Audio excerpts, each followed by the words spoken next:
At welcome muli sa ating daily devotion at ngayon nga ipagpatuloy natin ang pag-aaral ng salita nating Panginoon at continuation po ng ating topic simula kahapon, which is paano lumalim sa Biblia sa ating special series ng Covenant o Redemption.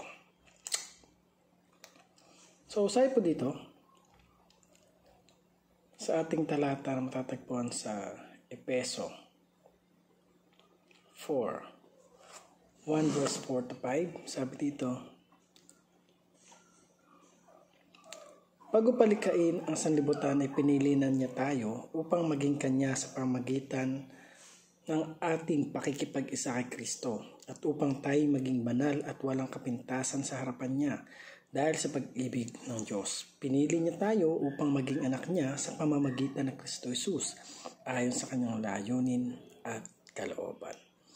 So, una, sabi dito sa ating teaching, the Father plans our redemption. So, yung plan ng ating Panginoon, ng ating Diyos Ama sa atin, ay yung redemption. O yung pagtubos.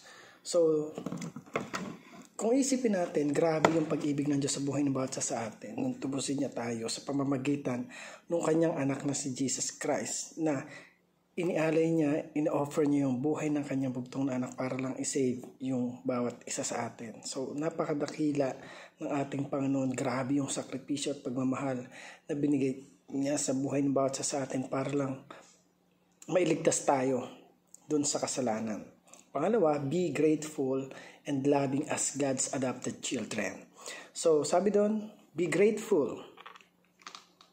Maging grateful tayo at maging mapagmahal na kagaya ng Panginoon as an adopted children. So, ang galing ng Lord, talagang kumilos siya sa buhay ng bawat sa atin para i-save tayo. Kung paano na dapat ay matuto tayong magmahal, mahalin, at isa pamahagi yung kanyang mga salita bilang kanyang mga adopted children. Number 3, commit your life to serving God. So, i-commit natin yung sarili natin kung paano na dapat tayo naglilingkod sa Panginoon at i-offer natin ang buong buo yung buhay natin.